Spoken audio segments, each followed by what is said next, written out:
Mini Cooper S Work 2010.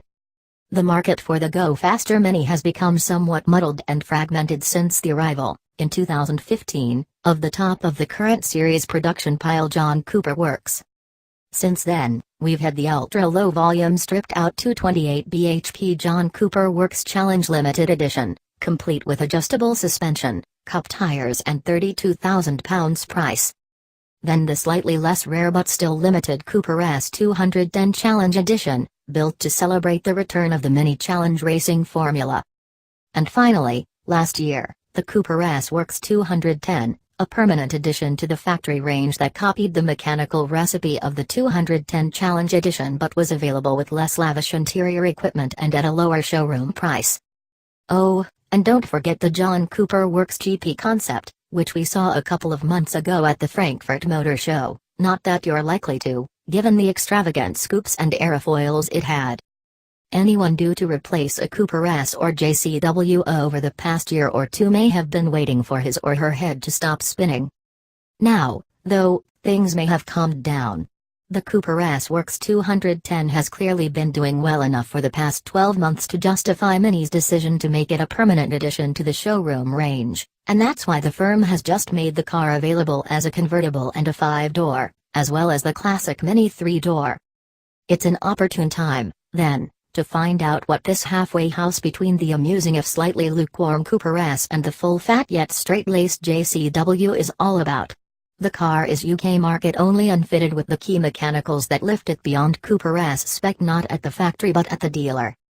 Can a makeover like that really result in a meaningful difference to the pace and idiosyncratic flavor of this effervescent little driver's car? And is it better or worse than the Cooper S or JCW? Second options TTS. The Mini Cooper S is already great fun to drive, but this Works 210 model's power boost and louder exhaust add an extra level of enjoyment to the mix. The improvements aren't enough to beat a Ford Fiesta ST Mountune, as the Mini is not quite as fun to drive and it's a bit more expensive. It's arguably better as an everyday car than at John Cooper Works, though, and still has plenty of performance. It's not just a bigger exhaust, though, it's the same system you get on the racy Mini Challenge, and features a Bluetooth controller that lets you open the valves and set it into track mode, which is louder than road regulations allow. Even in standard mode the exhaust sounds great, with a few pops and crackles on the overrun, but in track mode it's something else altogether, with a deep growl at idle building up to a roar at high revs.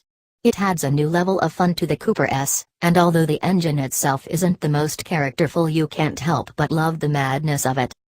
It's not just a bigger exhaust, though, it's the same system you get on the racy Mini Challenge, and features a Bluetooth controller that lets you open the valves and set it into track mode, which is louder than road regulations allow. Even in standard mode the exhaust sounds great, with a few pops and crackles on the overrun, but in track mode it's something else altogether, with a deep growl at idle building up to a roar at high revs. It adds a new level of fun to the Cooper S, and although the engine itself isn't the most characterful, you can't help but love the madness of it. You can feel the extra power on the road, especially at the top end. While there's still a useful lump of mid-range torque that means the engine is flexible, the best of the pull comes when you push harder towards the limiter. The Works 210 is not as quick as a JCW model, but the advantage of this car is that it's easier to live with every day. The suspension setup is more forgiving on British roads, and while it's not exactly supple, it doesn't scramble and skip over bumps as much as the one in this car's hotter sibling. It's a Cooper S, it's great to drive as well, with well-weighted and direct steering, good body control and lots of grip. It darts around tight corners like little else, save for a Fiesta ST, which is not only better to drive, but it's cheaper too. The base price for the Cooper S Works 210 looks like decent value, but you'll pay through the nose if you so much as look at the options list.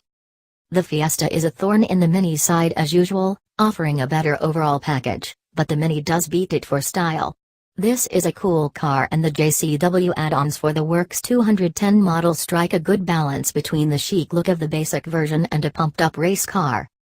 It's not as practical as a Fiesta Street, though, with just 211 liters of boot space, where the Ford has 290 liters. There's not as much rear legroom either. Still, the interior has a funky design that's no different from a standard Cooper S, and it feels more upmarket than the Ford.